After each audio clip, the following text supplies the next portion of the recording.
Assalamualaikum warahmatullahi wabarakatuh. Bismillah, alhamdulillah, alhamdulillahi rabbil alamin, wal aqibatu lil muttaqin, wala udwana illa 'alal zalimin. Amma ba'd, faqala Allah Ta'ala fil Qur'anil Karim, a'udzu billahi minasy syaithanir rajim, bismillahirrahmanirrahim. Subhanalladzi asra bi'abdihi lailan minal masjidil harami ilal masjidil aqsa alladzi barakna haulahu linuriyahu min ayatina innahu huwas samiul basir. Shadaqallahul azim. Hadirin ustadz dan ustazah, anak-anak ustadz yang dirahmati oleh Allah Subhanahu wa taala. Bersyukur kita kepada Allah Subhanahu wa taala dengan mengucapkan alhamdulillahi rabbil alamin. Kemudian berselawat kita kepada baginda Rasulullah Muhammad sallallahu alaihi wasallam. Di dalam sebuah hadis Nabi Muhammad sallallahu alaihi wasallam bersabda, "Man shalla alayya wahidan sallallahu alaihi bihi asra." Barang siapa, kata Nabi, yang berselawat kepadaku 1 kali, maka Allah akan berselawat kepadanya 10 kali. Makna berselawatnya Allah kepada kita 10 kali, Allah akan tinggikan derajat kita kepada tingginya 10 derajat. Kemudian Allah akan melimpahkan rizkinya kepada kita semua sebagai seorang hamba. Para pendengar yang dirahmati oleh Allah Subhanahu wa taala.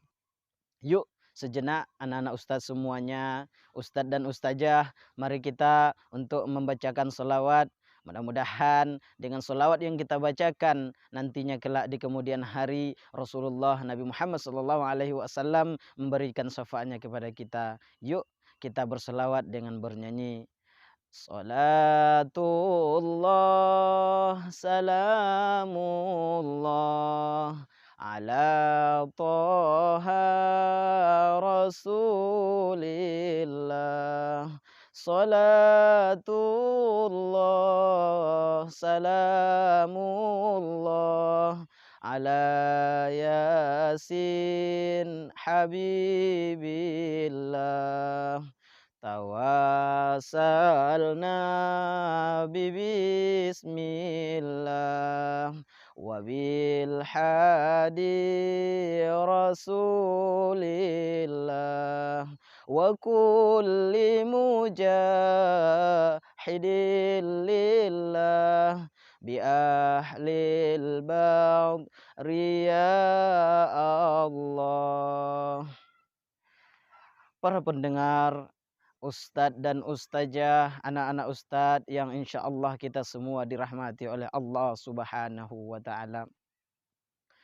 12 bulan di bulan ataupun di penanggalan daripada kalender Islam, maka di setiap bulannya terdapat banyak sekali peristiwa-peristiwa atau kejadian yang luar biasa. Kita ambil salah satu contoh di bulan suci Ramadan, yang sebentar lagi kita akan memasuki bulan suci Ramadan. Di mana di bulan Ramadan kita diperintahkan oleh Allah 1 bulan penuh 30 hari wajibnya kita puasa bulan suci Ramadan. Kita ambil contoh lagi di bulan Syawal. Tanggal 1 Syawal maka kita akan memperingati hari raya Idul Fitri, yaitu kembalinya manusia ke dalam fitrahnya, yaitu seperti manusia itu adalah seperti bayi yang baru dilahirkan. Kemudian kita ambil lagi contoh di bulan Muharram. Di bulan Muharram ini beda dengan bulan lain. Di bulan Muharram banyak sekali kejadian-kejadian yang luar biasa. Salah satu contoh saja kita ambil para pendengar yang dirahmati Allah, yaitu bertemunya Nabi Adam dan Siti Hawa di Bukit Marwah. Setelah sekian lama Allah pisahkan mereka di dunia ini. Ketika itu kita tahu bahwa Adam dan Hawa itu dikeluarkan oleh Allah dari surga dan ditempatkan di bumi. Maka di bulan Muharram lah Allah kembali mempersatukan mereka, diperjumpakan di Bukit Safa, di Bukit Marwah. Dan di bulan Rajab ini kita memperingati satu peristiwa yang luar biasa bagi kita umat Islam. Dari peristiwa ini jugalah makanya kita diperintahkan untuk ibadah sholat 5 kali dalam sehari semalam. Hadirin para pendengar, ustadz dan ustazah, anak-anak ustadz yang dirahmati Allah Subhanahu wa taala. Maka di bulan Rajab ini kita mengenal dengan peristiwa Isra wal Mi'rajnya Nabi Muhammad sallallahu alaihi wasallam. Tapi jauh sebelum Nabi diperjalankan atau Isra wal Mi'raj ini, maka Nabi diberikan ujian-ujian yang luar biasa oleh Allah. Pelajaran yang pertama, ketika Nabi berumur 2 bulan dalam kandungan, ayahnya dipanggil oleh Allah. Ketika 6 tahun umurnya, ibunya dipanggil oleh Allah. Kemudian ketika umurnya 8 tahun, kakeknya Abdul Muthalib dipanggil oleh Allah Subhanahu wa taala. Tidak selesai sampai di situ ujian yang Allah berikan kepadanya. Ketika Nabi berumur 40 tahun, ketika itu Khadijah berumur 65 tahun, istri tercinta yang paling disayang oleh Nabi, maka dipanggil juga oleh Allah. Ujian bertubi-tubi silih berganti Allah datangkan kepada Nabi. Bahkan tidak selesai dengan orang-orang tersayang tercinta dipanggil oleh Allah. Akan tetapi siapa lagi yang memberikan cobaan yang sangat luar biasa kepada baginda Nabi Muhammad, yaitu orang-orang kafir, pamannya Abu Jahal, Abu Lahab, dan abu-abu yang lainnya selalu memberikan daripada halangan ataupun bahkan mereka mengancam akan membunuh Nabi ketika Nabi menyampaikan risalah dakwahnya di muka bumi. Maka daripada itulah yang pertama, ketika Nabi sudah berada di puncak kesabarannya, Nabi bertemu atau sampai kepada makom daripada kesabaran yang luar biasa, sifat sabar yang Nabi tumbuhkan dalam dirinya, sehingga dari situlah Allah membawanya jalan-jalan, yaitu peringatan ataupun Isra wal Mi'raj. Nabi berjalan melalui 3 alam. Yang pertama alam dunia, yang kedua alam langit atau alam malakut, dan yang ketiga adalah alam ketuhanan. Masya Allah, subhanallah, itulah kemahasucian Allah Subhanahu wa taala. Maka Allah mulai ayatnya itu adalah penjelasan tentang Isra wal Mi'raj ini adalah yaitu mulai ataupun dimulai dengan kalimat atau kata subhana, maha suci Allah. Para pendengar yang dirahmati oleh Allah, maka pelajaran yang pertama bagi kita adalah sebagai seorang daripada umatnya Nabi Muhammad, seberapa banyak pun ujian yang Allah berikan, Allah hadirkan ujian cobaan silih berganti dalam hidup kita, itu tidak dan belum sebanding dengan apa yang Allah berikan dan ujikan kepada baginda Rasulullah Muhammad SAW.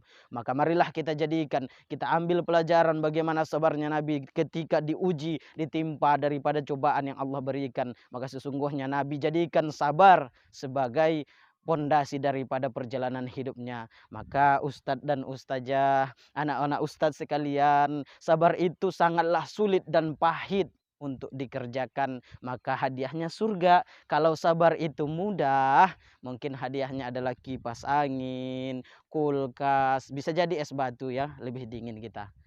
Para pendengar yang dirahmati oleh Allah Subhanahu wa taala.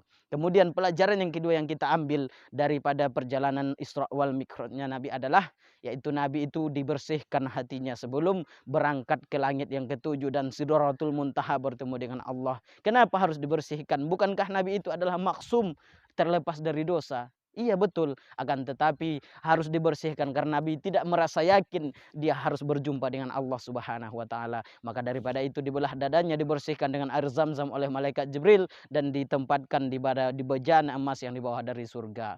Maka daripada itu, hadirin yang dirahmati oleh Allah, marilah kita selalu untuk membersihkan hati kita. Yuk kita dengarkan atau kita ulang-ulang bagaimana Agim bernyanyi tentang masalah hati. Kata Agim dalam lirik daripada nyanyian atau lagunya, jagalah hati, jangan kau nodai, jagalah hati, lentera hidup ini. Jagalah hati, jangan kau kotori, jagalah hati, cahaya ilahi. Maka hati kitalah yang akan menentukan daripada bahagianya hidup kita di muka bumi. Kalau hati ini banyak penyakit, maka hati-hatilah. Maka katanya hati-hati dengan hati, karena dengan hati bisa banyak sekali penyakit hati yang akhirnya membuat kita tersiksa dalam hidup kita. Lihat bagaimana Nabi tidak ada penyakit hatinya. Para pendengar yang dirahmati oleh Allah Subhanahu wa taala. Kemudian yang ketiga adalah kita tahu bahwa di risalah perjalanan Isra wal Mi'raj inilah Nabi Muhammad mendapat oleh-oleh, yaitu yang akan dibawakan kepada umatnya, yaitu kita sebagai umat Muhammad, yaitu perintah sholat 5 kali sehari semalam. Dan ini poin pentingnya adalah dari perjalanan risalah Nabi, yaitu perintah sholat 5 kali sehari semalam. Jadi bagi anak-anak ustadz, khususnya kepada antum sebagai siswa, jangan pernah tinggalkan sholat, karena sholat ini tidak ada tawar menawar. Kalau ibadah lain boleh kita tawar-tawar, misalnya puasa, kalau kita tidak sanggup, kita dalam keadaan sakit, boleh kita kerjakan di luar dari bulan Ramadan, di hari-hari di luar bulan Ramadan. Tapi kalau sholat jangan sampai kita tawar-tawar ya. Karena sholat itu langsung dijemput oleh Muhammad atau Nabi Muhammad langsung berjumpa dengan Allah Subhanahu wa taala.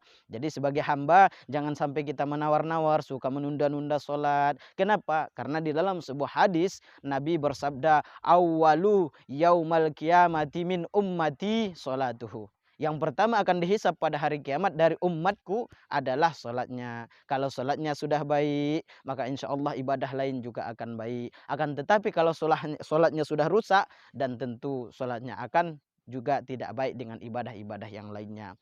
Para pendengar, ustadz dan ustazah, anak-anak ustadz sekalian yang dirahmati oleh Allah Subhanahu wa taala, maka itulah 3 poin penting di peringatan kita Isra wal Mi'raj pada kesempatan ini. Yang pertama, berapa berat ujian yang Allah tumpahkan kepada kita, bertubi-tubi silih berganti ujian yang Allah berikan, maka satu hanyalah sabar kita untuk menghadapi semua ujian. Kemudian yang kedua adalah bersihkanlah hati, jagalah hati dari berbagai macam kotoran hati dan sifat-sifat yang selalu akan merusak di dalam hati kita, karena seperti api memakan kayu bakar. Seperti itulah kalau kita akan menumbuh suburkan penyakit-penyakit di dalam hati kita. Kemudian yang ketiga adalah seberat apapun kamu dalam hal hidup, jangan tinggalkan ibadahmu. Ya, tak bisa sholat berdiri, sholat duduk, diajarkan Nabi. Kalau tidak bisa duduk, ya berbaring. Kalau tidak bisa berbaring dengan isyarat. Tak bisa juga, ya kamulah disolatkan biar lebih cepat.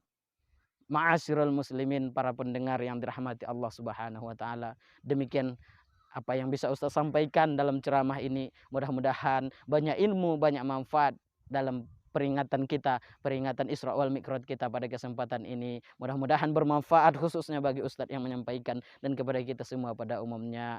Demikian saja. Kalau ada jarum yang patah jangan disimpan di peti besi. Kalau ada kata Ustadz yang salah tolong jangan laporkan Ustadz sama Pak Polisi. Kalau ada jarum yang patah jangan disimpan sampai berkarat. Kalau ada kata Ustadz yang salah mohon maaflah dunia akhirat. Kalau ada sumur di ladang boleh kita numpang mandi. Kalau ada umur yang panjang ya di lain waktu kita akan lanjut kembali. Kalau ada sumur di ladang itu petani kurang kerjaan. Kalau tak ada sumur di ladang, tolong ustadz, ustazah, anak-anak ustadz semuanya tolong jangan sampai tak mandi, nanti bau. Tak ada gading yang tak retak, tak ada laut yang tak berombak, tak ada bisul yang tak bengkak, dan tak ada tuyul yang tak botak. Akhirul kalam, ihdinas siratal mustaqim, siratal ladzina an'amta alaihim ghairil maghdubi alaihim waladdallin. Amin. Wassalamualaikum warahmatullahi wabarakatuh.